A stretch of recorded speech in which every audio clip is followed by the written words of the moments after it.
Hi friends, నేను మీ Somasekhar Srinivas. Welcome to Telugu village TV. Friends చూడండి, మా పెరట్లో ఇక్కడ జామ చెట్టు ఉంది. జామ చెట్టు దగ్గర మా పెరట్లో తయారు చేసుకున్న చిక్కుడుకాయ విత్తనాలు వేసుకుంటున్నా. చూడండి, ఇవి చిక్కుడుకాయ విత్తులు, తెల్ల చిక్కులు, గిన్నె చిక్కులు అంటారు. అవి మా పెరట్లోనే కాసినాయి పోయిన సంవత్సరం. వాటిని స్టోర్ చేసుకొని ఈ విధంగా ఇప్పుడు విత్తుకుంటాం. చూడండి,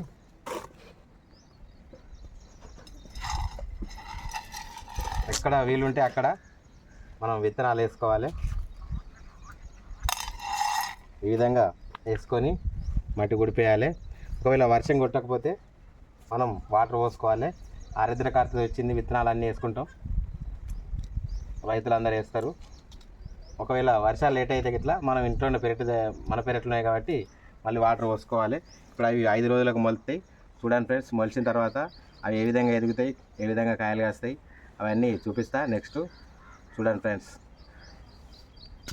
మరికొన్ని పెట్టుకుందాం రండి. ఫ్రెండ్స్, ఇక్కడ ఆల్రెడీ సొరకాయ ఎత్తులు ఆటోమేటిక్గా మొలిచినాయి. సొరకాయలు లాస్ట్ ఇయర్ ఉన్నాయి, ఇన్నే పడిపోయి గింజలు పడిపోయి మొలిచినాయి, ఇంత ఎత్తు అయినాయి. ఇవి కాకరకాయ కూడా ఆటోమేటిక్గా వర్షాలు పడంగానే మొదటి వర్షాలకి ఇక మొలిచినాయి, ఇట్లా ఎక్కుతున్నాయి.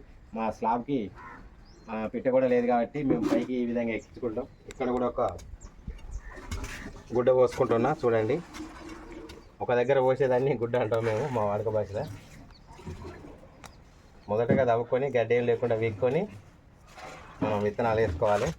ఇక్కడ కూడా మరొక గుడ్డ పోసుకుంటున్నా. చూడండి, పోసుకొని మనము వర్షం కొట్టకపోతే వాటర్ పోసుకోవాలి.